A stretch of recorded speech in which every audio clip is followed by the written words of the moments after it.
Bonjour à toutes et à tous, merci de votre présence à ce podcast de l'orientation, podcast dédié à l'information de nos élèves de terminale, mais aussi de première et de seconde, sur les stratégies à mettre en œuvre pour constituer leur projet d'orientation et de poursuite d'études. Aujourd'hui, c'est à nouveau les filières de la santé que nous allons évoquer pendant une demi-heure, trois quarts d'heure. Mais contrairement à l'année passée, vous vous rappelez certainement le podcast que nous avons tourné et qui, je le répète, est toujours sur la chaîne YouTube de notre établissement. Nous vous mettrons un lien pour y accéder, où il était beaucoup question des études de médecine. Aujourd'hui, nous avons la chance d'avoir une variété un peu plus grande quant aux étudiants présents, puisque au-delà d'un étudiant en médecine présent, nous avons une étudiante en kinésithérapie. Et je sais que beaucoup de nos élèves sont intéressés par cette filière-là. Et également un étudiant en dentaire. Là aussi, je pense que ça va être intéressant et quelque peu différent de l'année passée. Donc je vais leur céder la parole pour, dans un premier temps, qu'ils se présentent. Alors bonjour, je m'appelle Lafont Cassandra et je suis en deuxième année de kiné à Bègles et l'année dernière du coup j'ai fait une passe. Bonjour, moi je m'appelle Romain Raoul, je suis en deuxième année d'odontologie à Bordeaux et j'ai fait pareil d'une année de passe mineure sciences de la vie. Bonjour, moi c'est Awizerat Gabriel et du coup moi aussi l'année dernière j'ai fait une passe et je suis du coup en deuxième année de médecine cette année. Très bien, merci. Alors, avant d'aborder spécifiquement les spécialités que nous avons évoquées, un petit rappel peut-être sur la réforme et le changement du passage entre PACES et PASS et LAS. C'est encore tout frais dans chacun de nos esprits. Est-ce que vous pouvez nous présenter brièvement cette réforme, s'il vous plaît ? Donc, pour accéder à ces filières, que ce soit médecine, pharmacie, kiné ou encore du coup sage-femme ou dentaire, ça passe du coup soit par deux voies, donc la PASS, donc parcours accès spécifique santé, ou la LAS, la licence accès santé. Donc ces deux voies principales, donc on a la PASS qui est plus sur l'ancien modèle de PACES, c'est-à-dire une forme de concours qui présente alors du coup qui est divisée du coup cette PASS est divisée en deux blocs. On a la majeure santé. Donc ça c'est les matières classiques du style anatomie, biologie, enfin les matières vraiment médicales. Et à côté de ça, on devra valider aussi une mineure santé qui peut être de plusieurs types, que ce soit de la SVT, de la chimie ou psychologie, philo ou éco. Et cette mineure santé, il faut avoir plus de 10 et ça permet en fait en cas d'échec du coup de la passe de se réorienter en du coup deuxième année de licence à accès santé où là on aura du coup une deuxième chance du coup de réintégrer la deuxième année après Forme d'oral en fait, c'est voilà. à la fin de cette année-là par exemple, moi j'étais en mineure sciences de la vie. J'aurais pu en fait aller dans cette deuxième année de licence là et à la fin de cette année là, si c'était toujours mon souhait de faire kiné par exemple, j'aurais pu sous dossier passer un oral et à l'issue de cet oral là me faire réintégrer en deuxième année de kiné ou non. Voilà, donc ça permet de ne pas se retrouver sans rien en cas d'échec en fait. Oui, les notes importantes vont être à retrouver au niveau de la licence davantage que sur les matières de santé, puisque justement en redoublant, maintenant on passe dans la licence de notre mineur. Donc c'est une licence à travailler, et si on fait partie du premier tiers, là on pourra candidater justement aux oraux qu'a présenté Cassandra. Et en termes de stratégie, alors, que vaut-il mieux ? Est-ce qu'il faut, pour nos élèves souhaitant s'inscrire dans les études de santé, candidater sur PASS, ou il est possible d'aller directement sur LAS en ayant une chance réelle de pouvoir ensuite faire des études de santé ? Oui, c'est possible du coup de passer directement par une LAS. Nous, en fait, ce qu'on conseille, c'est de faire directement une passe quand on a déjà notre objectif en tête, en fait. Moi, personnellement, je voulais déjà faire kiné. Donc, je suis passée par une passe et je me suis dit, au pire, si je rate, je peux quand même aller en LAS. Alors qu'en LAS, quand on part directement sur une LAS, c'est plutôt pour les profils, en fait, qui sont intéressés par la santé, mais qui n'ont pas forcément encore de but en tête ou qui ne se sentent pas en fait de le faire en une année et plutôt préfèrent le faire en 2 ou 3 ans. Mais en fait, ce qui est compliqué en LAS, c'est que quand on est quelqu'un qui a passé déjà par une LAS d'un coup, il peut se retrouver en fait avec des gens qui ont fait passe et qui ont raté.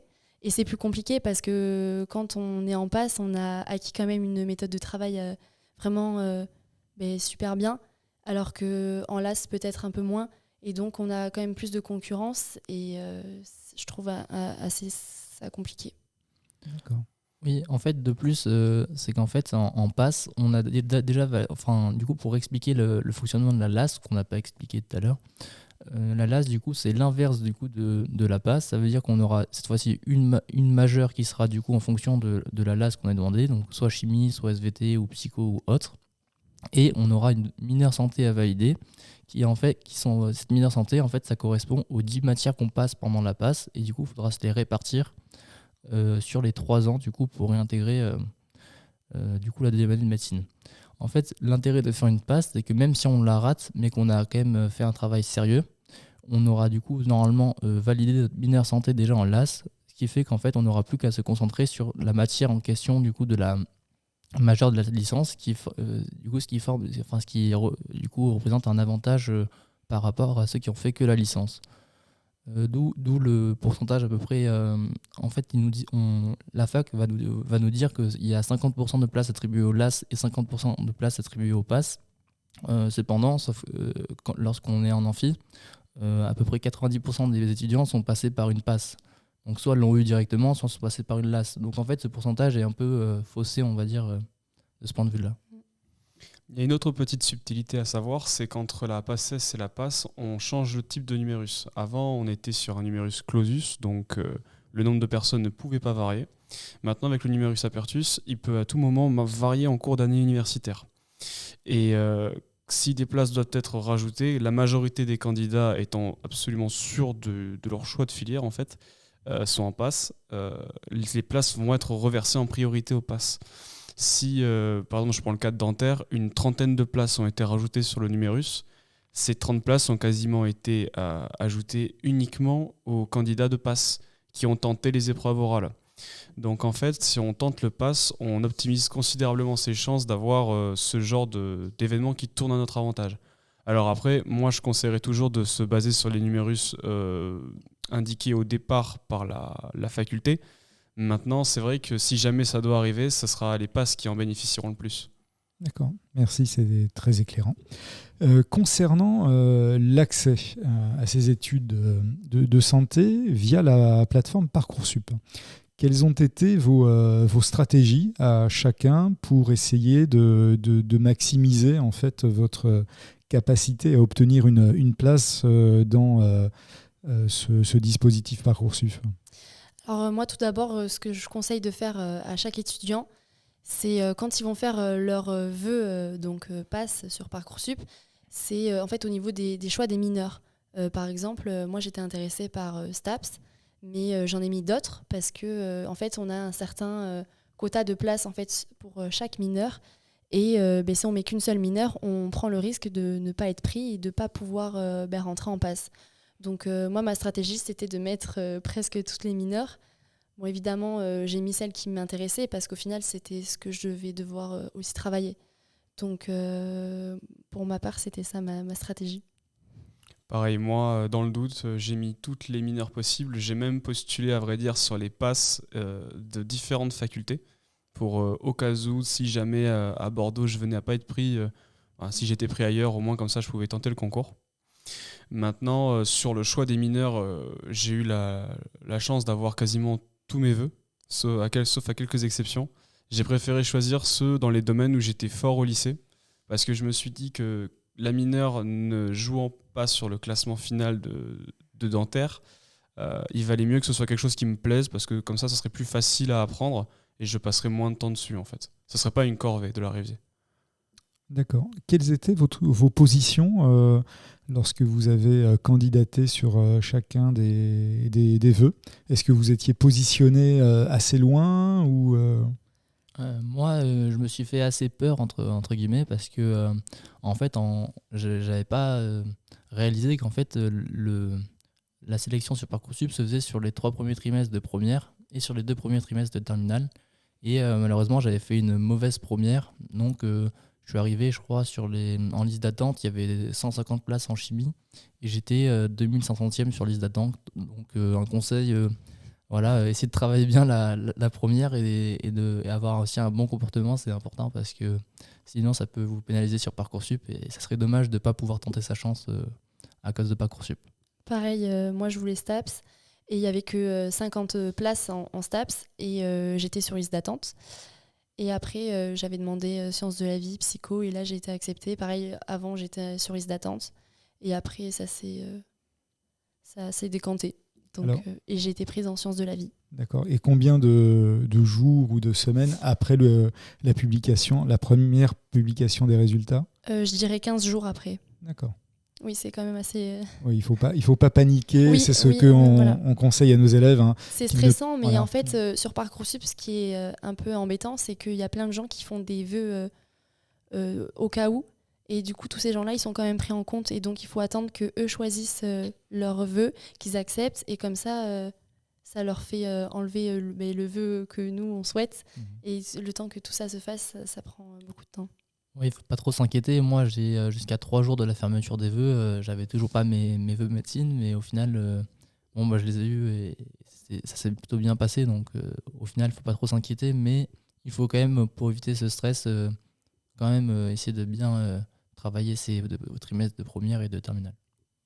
Très bien. Je vous propose maintenant de passer une description de chacune en fait, de vos filières. On va débuter par médecine. Alors moi j'ai en première j'ai choisi maths, physique, SVT. Puis j'ai lâché les maths pour prendre maths complémentaires en terminale.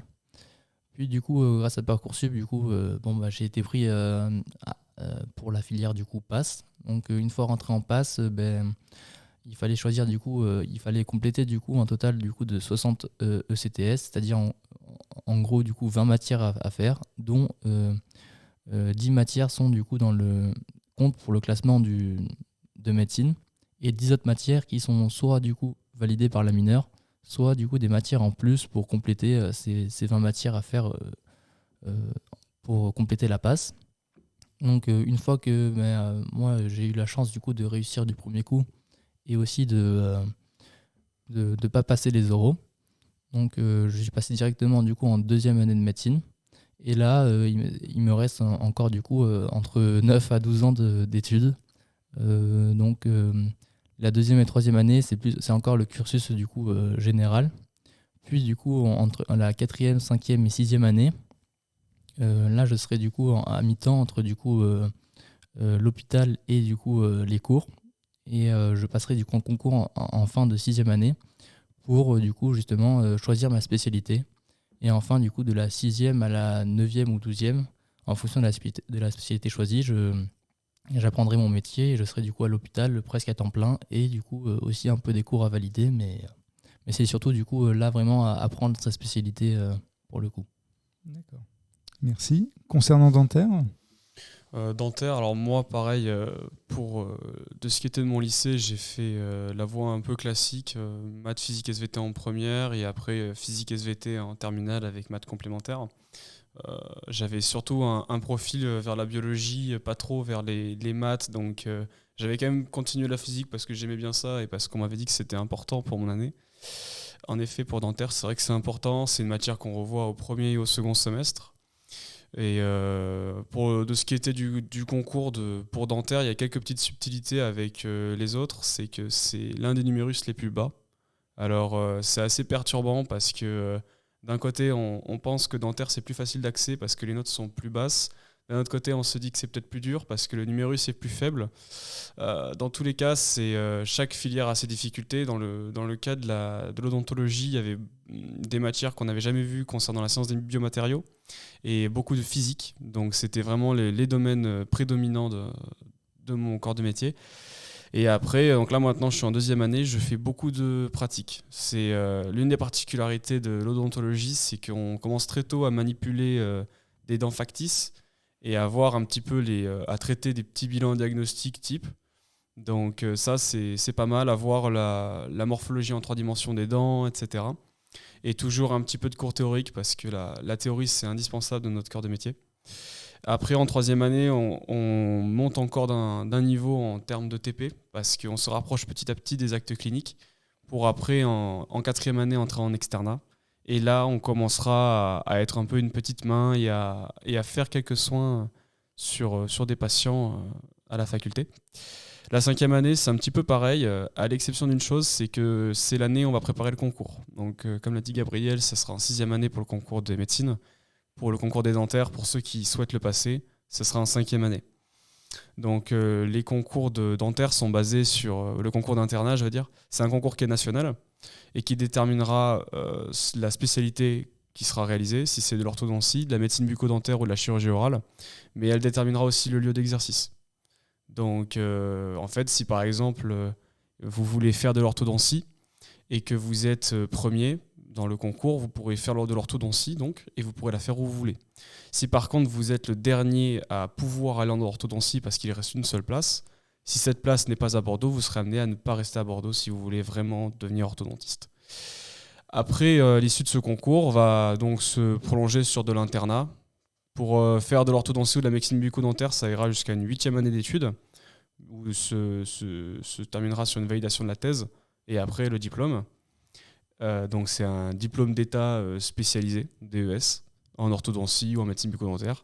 Pour de ce qui est de la chirurgie orale, la seule différence, c'est que ça sera une année plus longue. Donc ça sera sur un bac +9. En dentaire, on n'est pas obligé de passer le concours de l'internat. Si on souhaite faire chirurgien-dentiste, on sait que c'est ça qui est fait pour nous, donc un omnipraticien. On n'a pas besoin de passer cette sélection. Dès la 6e année, on sera diplômé. Donc en 5e année, on commence sa thèse. Et en 6e année, on n'aura plus qu'à la faire valider et ça sera bon. Merci beaucoup de toutes ces précisions. Et maintenant, concernant la kinésithérapie, Alors, concernant la kiné, donc déjà, j'ai un peu le même parcours au lycée que mes camarades. Donc, j'avais fait un bac avec spécialité sciences de la vie, physique, chimie et maths en première. Et après, en terminale, j'ai enlevé les maths et pris maths complémentaires parce que on pouvait garder en quelque sorte les 3 matières. Et après, sur Parcoursup, donc la passe. Et pour les matières, donc pendant la passe, la kiné diffère un peu de tout ce qui est médecine odonto. On a beaucoup moins de physique, même on n'en a pas du tout. Les seules matières calculatoires qu'on a, ça va être les maths, donc la statistique. Donc c'est pas du tout en rapport avec le lycée. Il n'y a plus du tout les fonctions. Bon, c'est quand même bien du coup d'avoir une certaine fibre mathématique. Mais voilà, pour ceux qui n'aiment pas les calculs, c'est bien. On a beaucoup de matières de psycho, voilà, et beaucoup d'anat aussi, c'est très important pour le métier de kiné. Et ce qui diffère aussi de médecine, pharma et toutes ces autres filières, c'est qu'à la fin donc de cette passe, pareil, on va avoir notre classement, on va aller soit grand admissible, soit les oraux. Moi, j'ai fait l'oral. Et on sera classé parmi tous les gens qui veulent kiné. Et on a 3 écoles en fait différentes. Et donc c'est premier arrivé, premier servi. Donc au début, c'est les grands admissibles qui choisissent. Et après, c'est au tour de ceux qui ont fait les oraux. Donc le premier de l'oral, le deuxième, le troisième. Et ces 3 écoles, donc on a le CHU à Pellegrin, donc à Bordeaux. On a la Croix-Rouge à Bègles, là où je suis. Et le CHU de Dax. Donc voilà, souvent c'est Bordeaux qui part en premier, le CHU, parce que c'est public. Après, ça diffère en fait. Les gens, soit ceux qui veulent pas payer, ils vont à Dax, et aussi ceux qui sont du Pays Basque, c'est mieux Dax. Ou sinon, comme moi par exemple, je voulais rester près de ma famille, donc j'ai pris Bègles. C'est une très bonne école d'ailleurs. Voilà. Et après, ce qui change, c'est que j'ai aussi vraiment que des TP presque, parce qu'une fois qu'on intègre l'école, donc on a 4 ans dans cette école-là, donc en tout 5 en comptant la passe. Et en fait, pendant ces 4 ans-là, on va vraiment apprendre le métier de kiné. Donc on sera formé par des kinés qui travaillent à temps plein dans l'école. Et on va donc avoir des cours sur tout ce qui est par exemple la mobilisation, le massage, apprendre les étirements. C'est vraiment super intéressant et ça change vraiment de ce qu'on a fait en passe, parce qu'en passe on était que sur des cours, Alors que là, vraiment, on touche le corps. Ça aussi, il faut être à l'aise avec ça pour faire kiné. Il faut être à l'aise avec son corps et aussi celui des autres parce que c'est vraiment quelque chose qu'on fera tous les jours. Et c'est vraiment super intéressant. On a aussi des cours forcément magistraux, mais pareil, comme on a fait une passe avant, ça reste facile parce que c'est des révisions un peu de ce qu'on a fait l'année dernière. Donc ça aide beaucoup aussi de psychologie. On aura un peu d'embryo, l'étude de tout ça. Et voilà, il me semble que j'ai tout dit. On va faire aussi beaucoup de stages. Voilà, donc en deuxième année de kiné, on fait des stages assez dans la globalité. On peut être soit en hôpital ou dans des cabinets libéraux. Et après, en fait, plus on va avancer dans les études et plus on va devoir en fait faire des stages avec des spécialités. Parce qu'à la fin, pour être diplômé, il faut qu'on ait validé toutes les spécialités. Donc on a de la respi, de la neuro, qu'est-ce qu'on peut avoir d'autre ? Enfin, il y a plein de spécialités différentes en fait. Et c'est aussi intéressant de tout valider. Et à la fin, on va devoir aussi écrire un mémoire. Voilà, donc on sera accompagné pour réaliser notre mémoire. C'est assez stressant, mais c'est faisable. Voilà, il me semble que j'ai dit l'essentiel. Très bien, merci beaucoup. Donc, quelle que soit la filière, il y a une constante qui revient toujours dans l'image que l'on a des études de médecine, c'est la difficulté de la première année. Pour certains de nos élèves, ça apparaît même comme étant assez inaccessible. Alors, est-ce que vous pouvez nous donner vos ressentis respectifs sur la charge de travail et la façon dont vous vous êtes organisé, les stratégies que vous avez mises en place pour faire face à cette montagne d'attentes concernant les corpus ? C'est vrai qu'en sortant du lycée, on n'a pas forcément une bonne méthode de travail ou même on n'a peut-être pas l'habitude de vraiment travailler. Enfin, en tout cas, pour ma part, c'était comme ça. Donc, le gros changement, en fait, quand on arrive en passe, c'est la quantité de cours qu'on doit ingérer et le stress, en fait, d'être classé par rapport aux autres. Et le plus important, c'est de trouver sa méthode de travail. Et pour ça, il faut être bien accompagné. Donc, soit par le tutorat ou des prépas. Moi, j'ai fait les deux. Et c'est des gens en fait, qui nous permettent de nous organiser à travers des QCM, des emplois du temps. Et c'est vraiment, en tout cas pour ma part, hyper important d'être suivi et accompagné. Parce que quand on se retrouve en l'espace de 2 mois dans un univers qui a complètement changé, parce qu'à la fac, en fait, on n'est pas obligé d'aller en cours, les profs ne font pas l'appel, ou même quand on va en cours, on peut ne pas forcément avoir l'occasion de poser des questions parce que le prof ne peut pas trop interrompre son cours. Et c'est vraiment quelque chose d'assez impressionnant. Je ne sais pas ce que vous en pensez. Oui, c'est vrai qu'en plus, on se sent déjà assez délaissé quand on arrive à la fac, vu qu'on est seul face à soi-même, entre guillemets. C'est-à-dire qu'au niveau organisation, il faut vraiment se gérer tout seul. Donc, par exemple, si on ne prend pas de prépa ou le tutorat, du coup, qui est très bon d'ailleurs à Bordeaux, on se retrouve du coup à devoir taper les cours en plus de les réviser, ce qui est en fait clairement impossible, vu que du coup le gros souci avec du coup la passe, c'est du coup en fait le temps. Parce qu'on a les partiels arrivent très vite, du coup en décembre, et on commence en septembre. Donc 3 mois pour réviser une quantité énorme. Si on devait en plus taper les cours, ça serait limite du coup impossible en fait niveau temps. Donc oui, vraiment du coup l'accompagnement est vraiment très important. La méthode de travail, donc on parle souvent de méthode de travail, mais on ne sait pas trop ce que c'est. En fait, c'est tous les détails qui vont nous permettre du coup de vraiment arriver à travailler efficacement. Ça passe du coup, par exemple, de comment on travaille, si on travaille du coup en bibliothèque, chez soi, ou alors si on relit nos cours rapidement, ou alors justement on les relit vraiment très lentement, mais pour que ça reste. La fréquence aussi de comment on doit revoir les cours à chaque fois, la fréquence Oui, la fréquence de comment revoir les cours à chaque fois. Ça passe aussi par le surlignage. Enfin, il y a plein de petits détails qui font qu'on va travailler du coup beaucoup plus efficacement. Et ça, du coup, il faut s'y prendre du coup, le plus tôt possible pour du coup, se découvrir soi-même. Si on est plutôt, par exemple, une mémoire visuelle, auditive, plein de petits détails qui font qu'on va permettre du coup, de vraiment bien connaître son cours et surtout de pouvoir bien répondre au QCM, car c'est ça le but à la fin, malheureusement, du PASS. Moi, pour ma part, j'étais très anxieux à propos de cette année parce que je savais que je voulais faire orthodontiste dès la troisième. Donc, j'ai commencé à y penser assez jeune. Et quand je suis arrivé en première année, mon premier réflexe, ça a été de mettre en place une méthode de travail. Parce qu'on m'avait bien expliqué que sans méthode, c'était foutu. C'était voué à l'échec. Parce qu'en fait, quand vous avez une telle quantité de travail, mais que derrière, on a une certaine exigence, déjà l'exigence de base qu'apportent les QCM, c'est-à-dire que c'est parfait ou bien c'est faux. Et ensuite, l'exigence du domaine médical ensuite. En anatomie, on n'a pas de place pour l'à peu près, par exemple.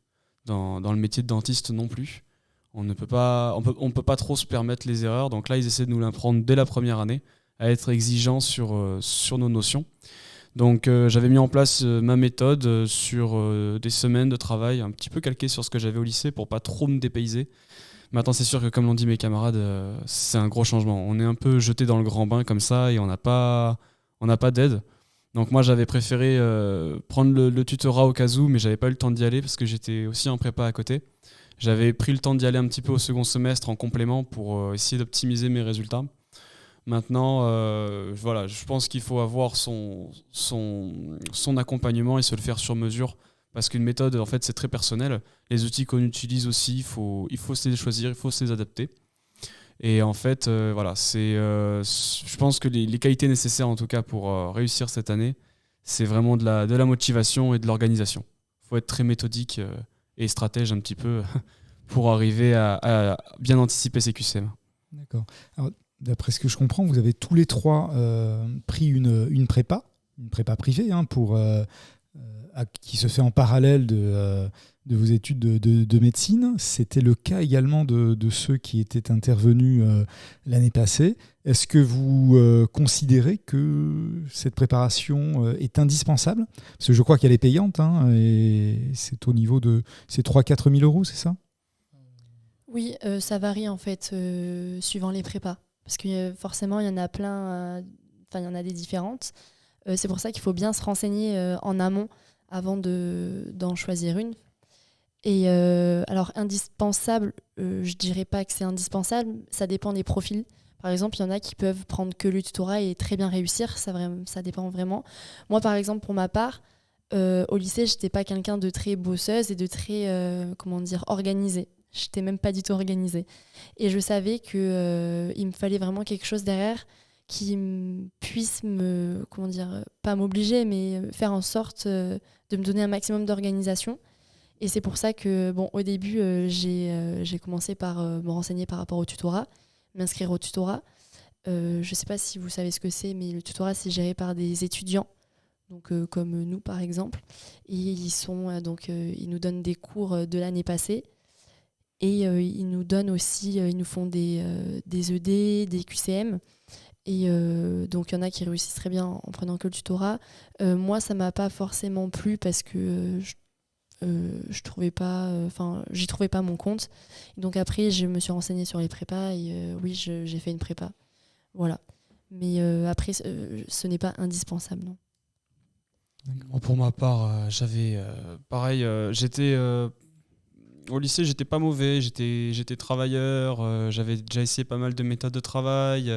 Mon père, il est enseignant au lycée, donc il m'avait déjà un peu briefé sur les types de mémoire qu'il fallait que j'essaye. Maintenant, je voulais quand même mettre toutes mes chances de mon côté, donc en fait, j'avais pris une prépa, j'avais pris le tutorat en plus. Je me suis dit, au cas où, si l'un me plaît, pas l'autre, comme ça, j'aurais toujours un moyen pour être aidé. Ce que j'en ai pensé, c'est que j'étais satisfait des deux globalement. Maintenant, je trouvais pas le tutorat assez complet, donc c'est pour ça que je travaillais essentiellement avec la prépa. Je pense que c'est pas indispensable une prépa. Maintenant, on a beaucoup de gens qui réussissent par là, mes amis, en tout cas en deuxième année d'odontologie, qui ont fait justement le tutorat, sont des gens particulièrement forts. Parce qu'en fait, les gens qui n'ont pas fait le tutorat et qui ne sont pas vraiment efficaces, en fait, bah, malheureusement, l'issue n'est pas toujours favorable pour eux. C'est pas n'importe quel étudiant qui peut réussir sans prépa. D'accord. Bon. Ce sont des impressions qui sont particulièrement utiles parce que nos élèves se posent beaucoup de questions sur la nécessité ou pas de prendre cette préparation parallèle. Lorsqu'on dit beaucoup de travail et d'effort, ça représente combien d'heures de travail personnel au quotidien? Alors moi, en fait, du coup, je vais vous décrire à peu près une journée type. Donc, je vais vous décrire 2 journées types. Un en début un peu d'année, on va dire en septembre, août. Donc là, c'est un rythme. Moi, je faisais du 8h midi. Du coup, j'étais à peu près. Je voyais les nouveaux cours. Puis, je faisais une pause du coup de 1 heure. Et après, du coup, de 13h à peu près 20h, je travaillais. Bien sûr, avec des pauses, pause de goûter par exemple, qui est importante pour justement, du coup, apporter de l'énergie à son cerveau et du sucre. Ensuite, ce qui est important, et après aussi, je travaillais du coup après manger du coup de 21h à 22h et je me laissais vraiment un maximum de sommeil parce que moi j'en avais besoin. Puis vers la fin d'année où on commence à arriver pendant les périodes de révision, là on passe à un rythme un peu plus élevé où on faisait à peu près moi je faisais je me réveillais vers 7h30, j'essayais de me préparer très vite. Donc je faisais à peu près du 7h45 jusqu'à encore midi, puis après du 13h à 20h et enfin de 21h à 23h, 23h30. Donc c'était des gros horaires, des grosses journées de travail, bien sûr avec des pauses et de temps en temps du sport pour s'aérer, mais ça reste quand même vraiment des journées vraiment très complètes. Donc il faut avoir un bon rythme, du sommeil, parce que sinon on est un peu passif dans les cours et on passe une journée de travail dans le vide. Et enfin aussi des soirées un peu entre guillemets off pour du coup s'aérer un peu l'esprit parce qu'on ne peut pas rester toute la semaine par exemple à fond, c'est impossible. Donc, voilà. D'accord, oui, le rythme est vraiment très très très élevé. Est-ce qu'il y a des phénomènes d'entraide entre étudiants? Parce qu'on a l'impression quand même que vous êtes dans une sorte de compétition avec peu d'élus. Est-ce que c'est une ambiance un peu de concours où chacun travaille pour soi? Ou est-ce que vous arrivez à entretenir des relations quand même assez sympathique avec de l'entraide, oui. Alors, il y a toujours quand même cette ambiance de concours, mais c'est pas comme on voit, comme dans les films, on se sabote pas nos cours ou quelque chose comme ça. Par exemple, moi, j'avais un groupe dans ma prépa, on avait comme un groupe de classe.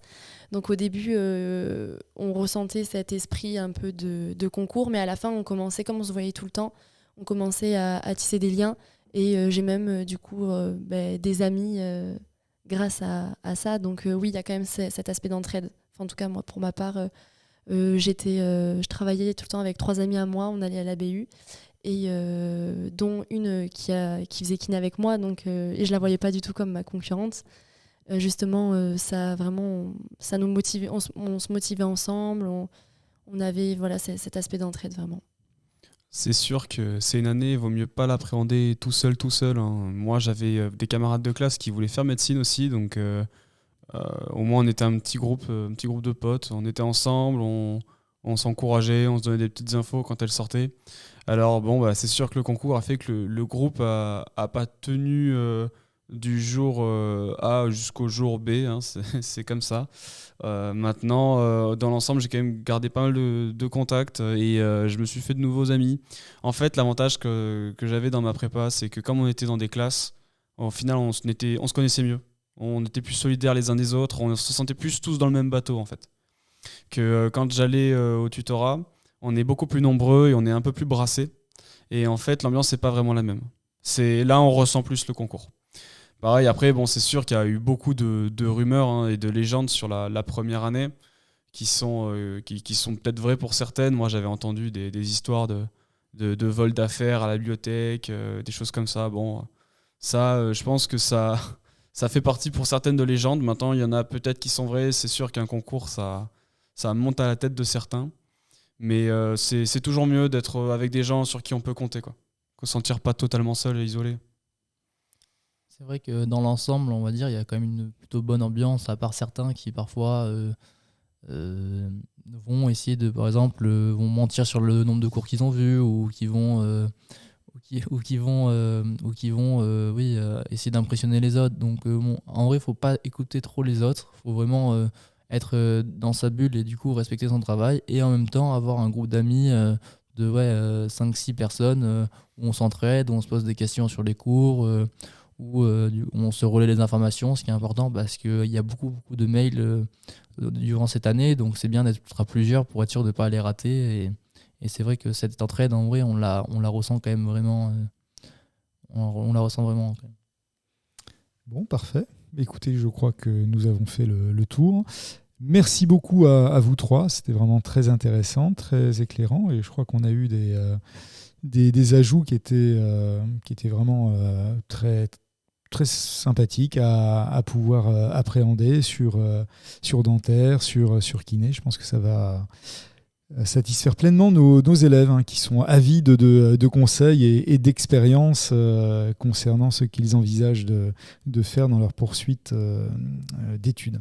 Eh bien, écoutez, merci beaucoup. Je vous souhaite une bonne fin de journée et puis je vous donne rendez-vous à notre prochain podcast. Merci. Merci.